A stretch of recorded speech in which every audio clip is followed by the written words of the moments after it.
कभी सोचा है कि क्या कोई ऐसी ट्रेडिंग स्ट्रैटेजी हो सकती है जो शांत बाजारों में तो पैसा बनाए ही, लेकिन जब तूफान आए तो बचा भी ले? आज हम एक ऐसी ही दमदार option strategy, hedged weekly straddle की दुनिया में उतरने वाले हैं। यही तो वो सबसे बड़ा सवाल है जिसका सामना हर ऑप्शन सेलर को करना पड़ता है। मतलब जब मार्केट शांत हो तो कमाई कैसे की जाए, और जब अचानक कोई बड़ा मूव आ जाए तो खुद को बचाया कैसे जाए। तो आज हम क्या क्या देखने वाले हैं? सबसे पहले हम एक ट्रेडर की इस दुविधा को समझेंगे, फिर हेज्ड स्ट्रैडल के सॉल्यूशन में गोता लगाएंगे, इसके नियम क्या हैं, एडजस्टमेंट कैसे करना है, और सबसे ज़रूरी ये मुश्किल हालात में कैसा काम करती है ये भी देखेंगे, और आखिर में कुछ खास बातें लेकर इसे ख़त्म करेंगे। तो चलिए सबसे पहले उस पहेली को समझते हैं जिसे ये स्ट्रैटेजी सुलझाने का दावा करती है। तो यहाँ पर एक बड़ा ही इंटरेस्टिंग ट्विस्ट है। ये स्ट्रैटेजी दो सूरतों में कमाल करती है। या तो जब मार्केट एकदम शांत हो, एक रेंज में फंसा हो, या फिर जब वो रॉकेट बन जाए, मतलब कोई बहुत बड़ा मूव दे दे। असली पंगा तो बीच में है, जब बाजार धीरे धीरे एक ही दिशा में सरकता रहता है। बस वही वो जगह है जहां हमें अपनी स्ट्रैटेजी को थोड़ा एडजस्ट करना पड़ता है। तो इस दुविधा का हल क्या है? यहीं पर सामने आता है हेज्ड स्ट्रैडल। इसका सेटअप काफी सीधा सा है। पहला स्टेप, हम करंट वीक का एट द मनी स्ट्रैडल बेचकर प्रीमियम इकट्ठा करते हैं। और दूसरा, सबसे जरूरी स्टेप, हम अगले हफ्ते के दूर के ऑप्शंस खरीदकर एक सेफ्टी नेट यानी कि हेज तैयार कर लेते हैं। और अगर कोई सोच रहा है कि ये स्ट्रैडल क्या है, तो इसका सीधा सा मतलब है एक ही स्ट्राइक प्राइस और एक ही एक्सपायरी का कॉल और पुट, दोनों को एक साथ बेचना। बस ये समझना बहुत जरूरी है कि ये कोई तुक्केबाजी नहीं है, बल्कि एक पक्का नियमों पर चलने वाला सिस्टम है। तो चलिए इसके सबसे जरूरी नियमों पर एक नजर डालते हैं। ठीक है, तो नियमों की बात करें। ये स्ट्रैटेजी हर मौसम में काम नहीं करती। इसके लिए एक खास माहौल चाहिए।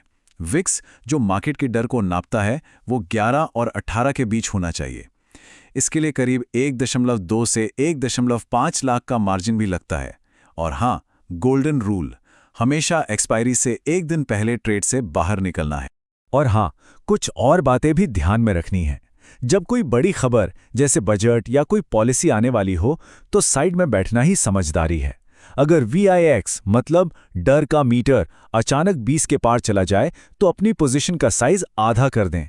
या फिर सबसे अच्छा तो यही है कि उस हफ्ते ट्रेड को स्किप ही कर दें। अब आते हैं इस स्ट्रैटेजी के दिल पर, यानी ट्रेड को मैनेज करने की कला पर।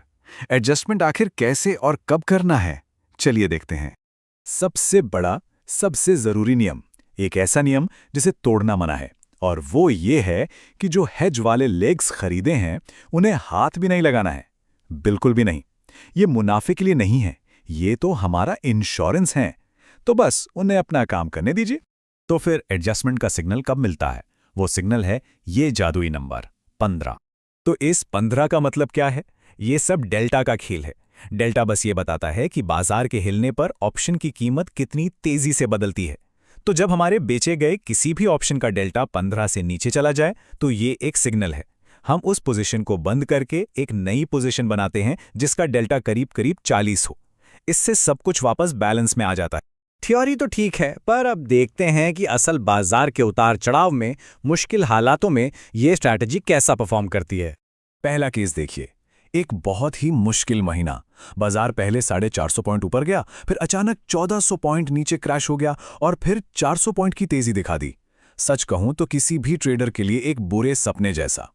और नतीजा, इस खतरनाक रोलर कोस्टर राइड के बाद भी स्ट्रैटेजी ने 17% का शानदार रिटर्न दिया। ये दिखाता है कि सही एडजस्टमेंट में कितनी ताकत है। अब है असली अग्नि परीक्षा, एक ब्लैक स्वॉन इवेंट। बाजार रात भर में 870 पॉइंट्स गैप डाउन खुलता है, चारों तरफ बस पैनिक का माहौल। और यहीं पर जादू होता है। VX, हमारा डर वाला मीटर, रात भर में 13.8 से सीधे 20.8 पर पहुंच गया। इस डर के वजह से हमारे हेज यानी हमारे सेफ्टी नेट की कीमत आसमान छूने लगी, जिसे हमने तब खरीदा था जब सब कुछ शांत था। और नतीजा सच में हैरान करने वाला था। बाजार के क्रैश होने के बावजूद ये स्ट्रैटेजी लगभग 12,577 रुपए के प्रॉफिट में बंद हुई। कैसे?